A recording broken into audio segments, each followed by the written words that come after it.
Hello student, विद्या creator से मैं निशा, और आज मैं आप लोगों को जो भारत का भौगोलिक परिचय है वो देने जा रही हूँ। और इससे काफ़ी क्वेश्चन भी पूछे जाते हैं और ये कॉमन सा चैप्टर है, क्योंकि ये तो अगर आप भारत में रह रहे हो तो इतना पता ही होना चाहिए। तो सबसे पहले हम लोग बात करते हैं कि ये सभ्यता कैसे विकसित हुई।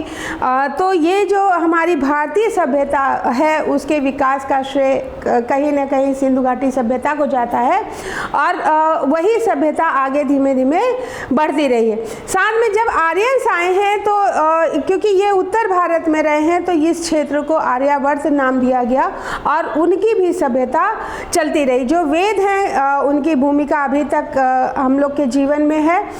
फिर इसके बाद अगर हम बौद्ध धर्म की बात करें तो बौद्ध ग्रंथों में ये जो क्षेत्र है उसके बारे में वर्णन मिलता है। और साथ ही अगर हम भारत शब्द की बात करें तो आर्यंस के टाइम में जन होते थे, तो 5 मुख्य जन थे। उन जनों में जो भरत जन था वो बहुत ज़्यादा शक्तिशाली था, और कहा जाता है कि उन्हीं के नाम पे आपके देश का नाम भारत पड़ा। इसी तरह से धीमे धीमे जब रोमवासी आए तो इन्होंने इंडिया शब्द यूज़ किया, और ईरानियों के द्वारा हमारे जो इंडिया का था वो हिंदुस्तान शब्द यूज़ किया गया। तो इस तरह से ये भारत, इंडिया और हिंदुस्तान शब्द से इसको पुकारा जाने लगा। और अगर हम देखें तो ये जो है विश्व में आपके उत्तरी गोलार्ध में दिखेगा। तो चलिए एक बार देख लेते हैं कि कहाँ स्थिति है और इससे कैसे कैसे क्वेश्चन पूछे जाते हैं।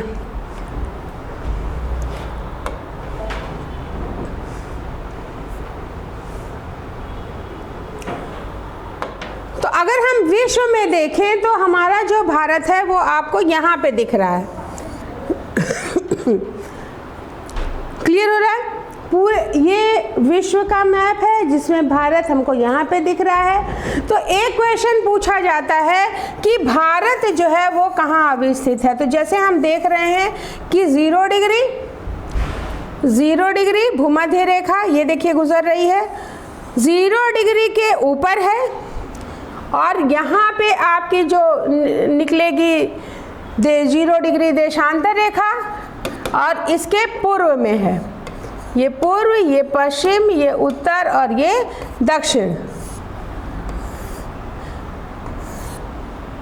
क्लियर हो गया? तो इसका पूर्वी भाग, उत्तरी भाग, पश्चिमी भाग और ये दक्षिणी भाग। तो ये किधर हुआ? पूर्व हुआ, और ये आपका हो गया उत्तर। तो जो इसकी स्थिति है भारत की, यहाँ पे उत्तर पूर्व दिशा, इसीलिए हम लोग बोलते हैं उत्तर पूर्व, क्योंकि देशांतर रेखा के ये पूर्व में है और 0 डिग्री या अक्षांश रेखा के ये उत्तर में है। क्लियर हो रहा है? तो हम मैप में देखते हैं कि कहाँ पे है। तो अगर हम विश्व के मैप में देख रहे हैं तो 0 डिग्री के, क्योंकि उत्तर में है तो उत्तर, और देशांतर रेखा के पूर्व में है तो इसकी जो एग्जैक्ट लोकेशन होगी वो उत्तर पूर्व दिशा होगी। अब अगर हम एशिया की बात करते हैं, अगर हम एशिया की बात कर रहे हैं तो एशिया के किधर स्थित है? एशिया का ये पूर्व हो गया, ये पश्चिम हो गया, ये उत्तर हो गया, ये दक्षिण हो गया। तो दक्षिण मध्य में है कि नहीं है? तो अगर हम एशिया में पूछें तो दक्षिण मध्य में अवस्थित है। क्लियर हो गया? तो जो हमारा भारत है वो विश्व के मानचित्र में उत्तर पूर्व दिशा में है। अगर हम एशिया महाद्वीप की बात करते हैं तो ये एशिया महाद्वीप के दक्षिण मध्य में अवस्थित है।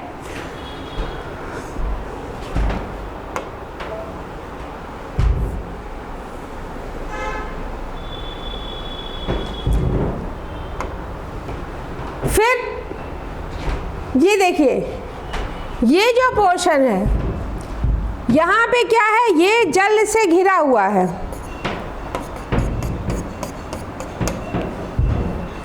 यहाँ पे आपकी कौन सी है? बंगाल की खाड़ी, यहाँ क्या है आपका अरब सागर और नीचे कौन सा है, हिंद महासागर। तो जो आपका भारत है 3 ओर से समुद्र से घिरा हुआ है, तो कौन सा हो गया, इधर आपका अरब हो गया, ये आपका कौन सा हो गया, बंगाल की खाड़ी,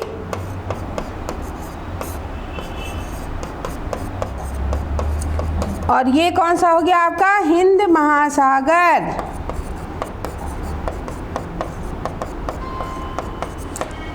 क्लियर हो गया। अब अगर हम इस पे देखें कि कौन कौन से कैसी इसकी स्थिति है, तो अगर आप देखोगे तो ये चतुष्कोणी है, ये देखिए कैसा है आपका इंडिया, चतुष्कोणी, 4 कोण बन रहे हैं, तो कैसा हो गया, चतुष्कोणी हुआ कि नहीं हुआ। पहला क्या क्वेश्चन बन रहा है कि विश्व में अगर हम देखें तो भारत उत्तर पूर्व में स्थित है। अगर एशिया में हम देखें तो कहाँ पे अवस्थित था, वो दक्षिण मध्य में अवस्थित था। कितनी तरफ ये सागर और किन किन सागर और महासागरों से घिरा हुआ है, तो अगर हम पश्चिम में देखें तो अरब सागर से, पूर्व में देखें तो बंगाल की खाड़ी, और अगर नीचे दक्षिण में देखें तो हिंद महासागर यहाँ पे अवस्थित है। फिर अगर हम बात करते हैं कि इसकी जो आकृति है वो कैसी है, तो इसकी आकृति चतुष्कोणी है। चतुष्कोणी यानी 4 कोण बना रहा है, सिंपल सी चीज़ है। देखिए, कोई भी सब्जेक्ट पढ़ने से पहले आपको करना ये है कि चीज़ें पहले समझिए, रटिए नहीं। जब आप समझ विकसित कर लेंगे तो रटने की उतनी ज़रूरत नहीं पड़ेगी, सिर्फ जो फैक्ट्स होंगे वही आपको रटने पड़ेंगे। फिर अगर हम देखें तो समुद्र से जो घिरे हुए आपके राज्य हैं वो कौन कौन से हो गए, एक तो आपका हो गया गुजरात, दूसरा आपका महाराष्ट्र, इसके अलावा दमन दीव और ये छोड़ देते हैं, फिर गोवा, कर्नाटका, केरला, फिर अगर इधर आते हैं तो तमिलनाडु, फिर आंध्र प्रदेश। अब ध्यान रखिएगा कि जो तेलंगाना है वो समुद्र से नहीं घिरा हुआ है, क्योंकि पहले ये आंध्रा में ही था, बाद में बंटवारा हुआ है। तो ध्यान रखिएगा कि तेलंगाना जो है ये समुद्र इसको टच नहीं कर रहा है, ठीक है। फिर इसके बाद ओडिशा को छुएगा, फिर आपका पश्चिम बंगाल को टच करेगा। क्लियर हो रहा है। गुजरात, महाराष्ट्र, गोवा, कर्नाटका, केरला, तमिलनाडु, आंध्र प्रदेश, उड़ीसा और पश्चिम बंगाल, ये जो है आपके समुद्र को छू रहे हैं। अब अगर बंगाल की खाड़ी को कौन कौन छू रहा है, तो आपका हो गया पश्चिम बंगाल, उड़ीसा, आंध्र प्रदेश और तमिलनाडु। अगर हम अरब सागर की बात करें कौन कौन छू रहा है, तो एक तो आपका गुजरात छुएगा, दूसरा महाराष्ट्र छुएगा, गोवा छुएगा, कर्नाटका छुएगा और केरला इसको टच कर रहा है। यहाँ पे देखिए, ये अंडमान निकोबार द्वीप समूह है, ये आपका लक्षद्वीप है, ये आपका पुदुचेरी, ये आपका दादरा और नगर हवेली और दमन दीव, ठीक है, एक ही बना दिया गया है। और ये सिलवासा इसकी कैपिटल है। जैसा आपको पता होगा, जो टोटल आपके राज्य हैं 28 हैं और केंद्र शासित प्रदेश आपके 8 हैं। तो 28 और 8 याद रखिएगा, 28 राज्य और 8 केंद्र शासित प्रदेश। अब आगे बढ़ते हैं, अब देखते हैं कौन कौन से देश छू रहे हैं। तो यहाँ पे आपका है पाकिस्तान, यहाँ पे अफगानिस्तान, ये आपका चीन का क्षेत्र हो गया, ये आपका नेपाल हो गया, ये आपका भूटान हो गया और ये आपका म्यांमार होगा और यहाँ पे आपका बांग्लादेश है। नीचे आपका श्रीलंका है। और श्रीलंका तो पता ही होगा भैया, राम जी गए थे रावण को मारने, ठीक है। तो चलिए, जो नहीं पता है तो उसको देख लेते हैं।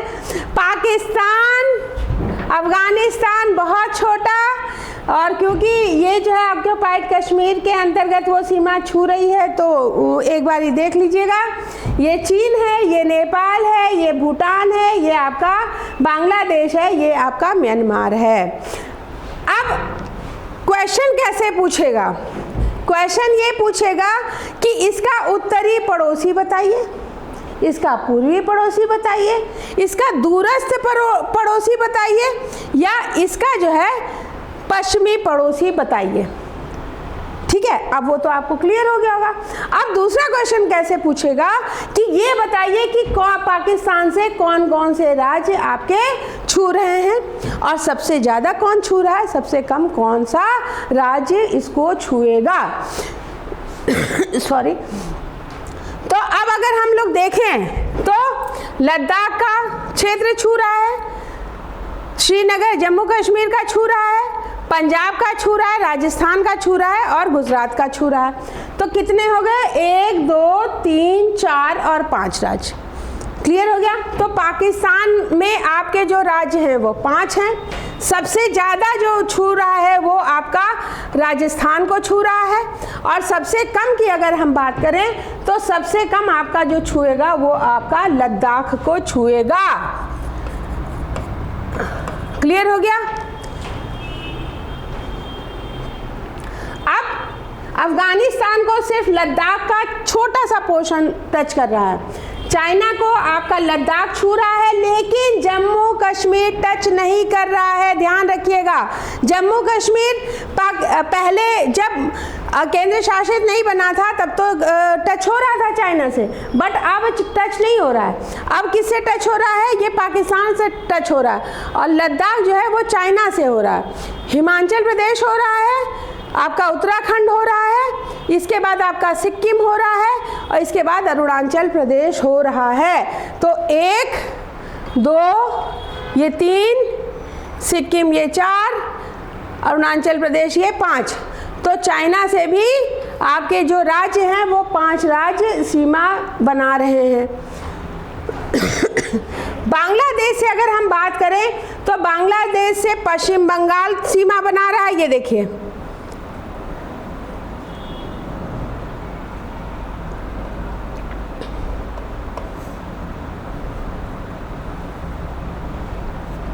ठीक है, पश्चिम बंगाल बना रहा है, इसके बाद असम बना रहा है, पश्चिम बंगाल, असम, फिर इसके बाद आपका मेघालय आ जाएगा, फिर हो जाएगा त्रिपुरा, और हल्का सा जो है वो मिजोरम को टच करेगा। क्लियर हो गया?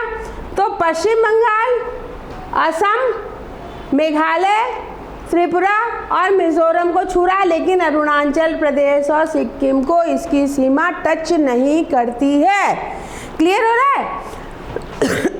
अब अगर आपसे पूछा जाए कि कौन सा देश सबसे ज़्यादा हमारी सीमा को टच कर रहा है, तो जाहिर सी बात बांग्लादेश होगा, क्योंकि बांग्लादेश में क्या है, कहीं भी जो कटे फटे तट होंगे ना, तो उसको जब सीधा करेंगे, स्प्रिंग को जब सीधा करते हैं तो लंबी हो जाती है, तो कम लगते हुए भी इसको ज़्यादा आपको छू रहा है। ये आपका राइट आंसर होगा। फिर अगर हम यहाँ पे देखें तो श्रीलंका एक तो यहाँ पे समुद्री क्षेत्र है, और जो निकट वाला राज्य होगा वो आपका तमिलनाडु होगा। क्लियर हो गया? ये ऐसे ही क्वेश्चन बनते हैं, कौन किसकी सीमा को टच कर रहा है, या क्रम पूछ लिया जाएगा। क्रम अगर उत्तर से दक्षिण पाकिस्तान का क्रम पूछा तो उत्तर में लद्दाख, जम्मू कश्मीर, पंजाब, राजस्थान, गांधीनगर। अगर इन्होंने उत्तर से दक्षिण ना पूछ के दक्षिण उत्तर पूछा तो गांधीनगर गुजरात, राजस्थान, पंजाब, जम्मू कश्मीर और लद्दाख। इसी तरह से अगर इन्होंने पूछा कि क्या सिक्किम बांग्लादेश को टच करता है, तो आपको क्या लगेगा, यहाँ पे तो सीमा मिल गई होगी तो ये सिक्किम है, तो सिक्किम छू रहा होगा, लेकिन नहीं। ध्यान रखिएगा कि जो ये आ रहा है वो ऐसे आता है। ठीक है, इस वजह से 3 ओर से कौन सा आपसे पूछा जाता है कि हमारा राज्य अंतर्राष्ट्रीय सीमा से घिरा हुआ है, तो ये देखिए त्रिपुरा तीनों ओर से किससे घिरा है? बांग्लादेश से। क्लियर हो गया? बस ऐसे ही क्वेश्चन आने हैं। मैप वर्क मोस्ट इम्पॉर्टेंट है, आपको करना ही करना है। अगर आपको सिलेक्शन लेना है तो, नहीं लेना है, टाइम पास करना है तो कोई बात नहीं, रटिए। रटेंगे तो थोड़ी देर बाद भूल जाएंगे। अगर मैप वर्क करते हुए याद करेंगे, समझ विकसित करेंगे तो आपको रटने की उतनी ज़रूरत नहीं पड़ेगी। आपके दिमाग में एक पिक्चर बन जाएगी कि नहीं ये तो राज्य होगा ही नहीं क्योंकि ये तो ऐसे जा रहा है। वही आपको सिलेक्शन के लिए करना है। चलिए बात कर लेते हैं इनके जो चतुर्दिक बिंदु हैं। ये देखिए चारों कोनों के जो पॉइंट्स हैं उनकी बात कर लेते हैं, कहाँ पे कौन कौन से हैं। तो ऊपर अगर हम उत्तर की ओर देखें तो इंद्राकॉल जो लद्दाख या सियाचिन में है, तो अगर इसका उत्तरी बिंदु की बात करें तो इंद्राकॉल है। अगर पूर्वी की बात करें तो क्योंकि अरुणाचल प्रदेश सबसे लास्ट का आपका राज्य होगा, तो किबिथु जो वहाँ पे जगह है वो हमारा सबसे पूर्वी जगह है, किबिथु। तो ध्यान रखिएगा किबिथु कौन है? सबसे पूर्वी। सबसे पश्चिमी आपका कौन सा होगा? गुहार मोती। गुहार मोती जो कहाँ पे है? गुजरात में। ये गुजरात राज्य है, यहीं पे कच्छ का रण है। अब सब मुख्य अगर हम देखें भूमि का दक्षिणतम बिंदु तो कन्याकुमारी, और कन्याकुमारी कहाँ पे है? तमिलनाडु में कि केरला में? तो याद रखिएगा कन्याकुमारी, और ये कहाँ पे है? तमिलनाडु में है, याद रखिएगा। ये मुख्य भूमि का दक्षिणतम बिंदु है। और अगर हम बात करें कि भारत का दक्षिणतम बिंदु तो वो आपका इंदिरा पॉइंट है, जो कहाँ पे है? अंडमान और निकोबार द्वीप समूह में। जब हम अंडमान निकोबार बताएंगे तो कौन कौन से द्वीप हैं, अंडमान किधर है, निकोबार किधर है, बीच से कौन सी रेखा गुजर रही है, उसकी भी डिटेल दूंगी। लेकिन अभी आप पहले जो मेन कॉन्सेप्ट है उस पर फोकस करिए।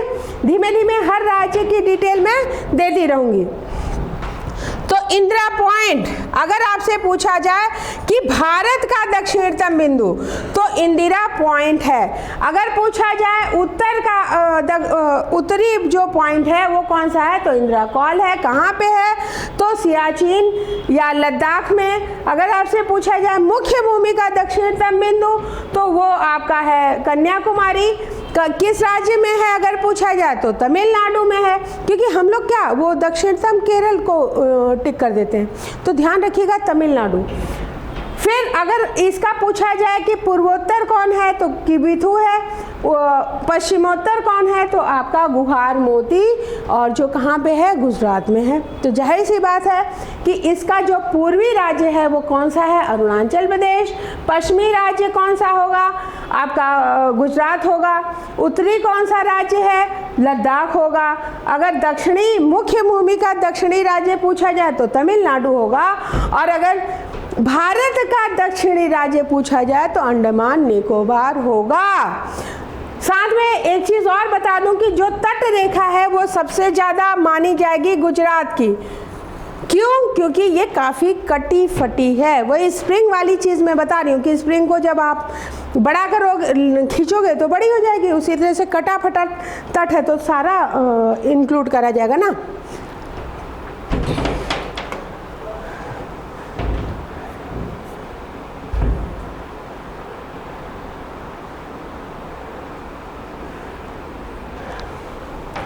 ये चलिए एक बार और रिवाइज करा देती हूँ। ये देखिए अंतर्राष्ट्रीय अगर हम बात करें तो अरुणाचल प्रदेश अफगानिस्तान से, पाकिस्तान से टच हो रही है, चीन से टच हो रही है, और आपका भूटान से टच हो रही है। फिर इसके बाद आपका म्यांमार या बर्मा से टच हो रही है। तो अगर आपसे पूछा जाए कि म्यांमार या बर्मा से कौन कौन से राज्य आपके छू रहे हैं, तो एक तो अरुणाचल प्रदेश, नागालैंड, मेघालय, मणिपुर, त्रिपुरा और मिजोरम।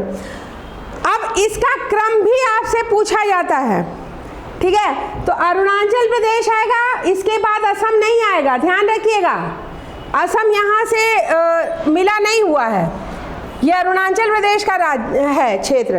तो क्योंकि अरुणाचल प्रदेश ने इस सीमा को म्यांमार से मिलने नहीं दिया है, तो कौन सा होगा? अरुणाचल प्रदेश होगा, फिर नागालैंड होगा, फिर आपका मणिपुर होगा, फिर आपका मिजोरम होगा। त्रिपुरा टच नहीं करेगा। तो कौन कौन छू रहा है? अरुणाचल प्रदेश, फिर नागालैंड, मणिपुर, मिजोरम। क्लियर हो गया? तो म्यांमार को कौन कौन छुएगा? अरुणाचल प्रदेश, नागालैंड, मणिपुर और मिजोरम।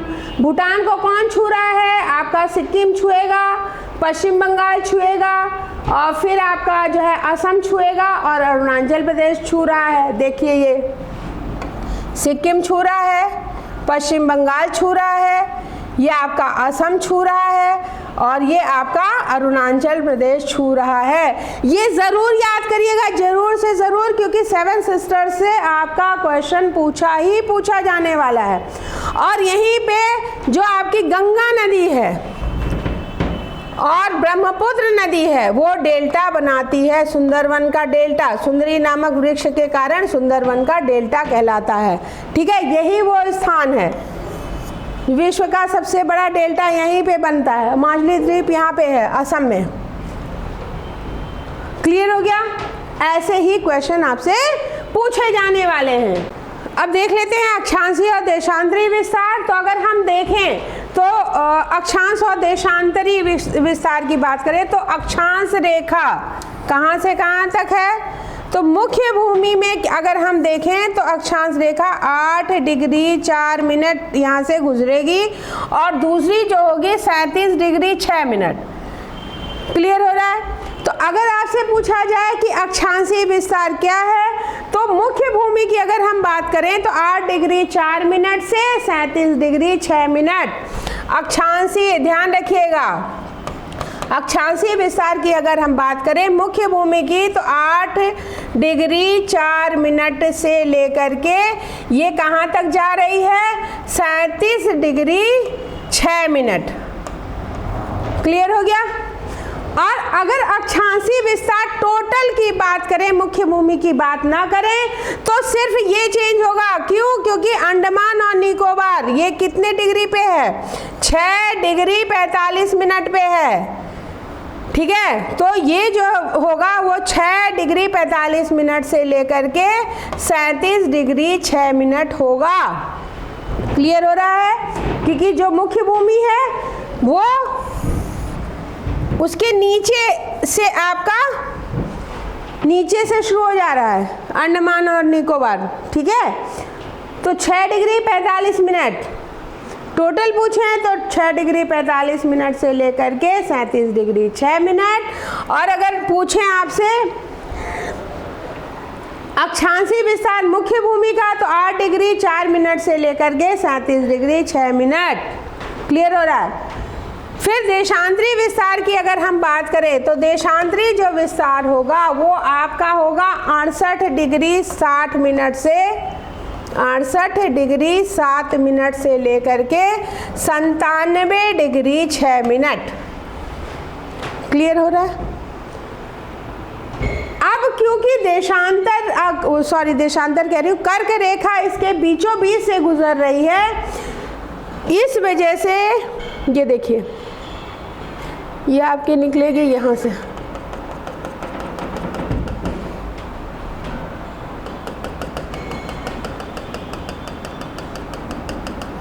क्लियर?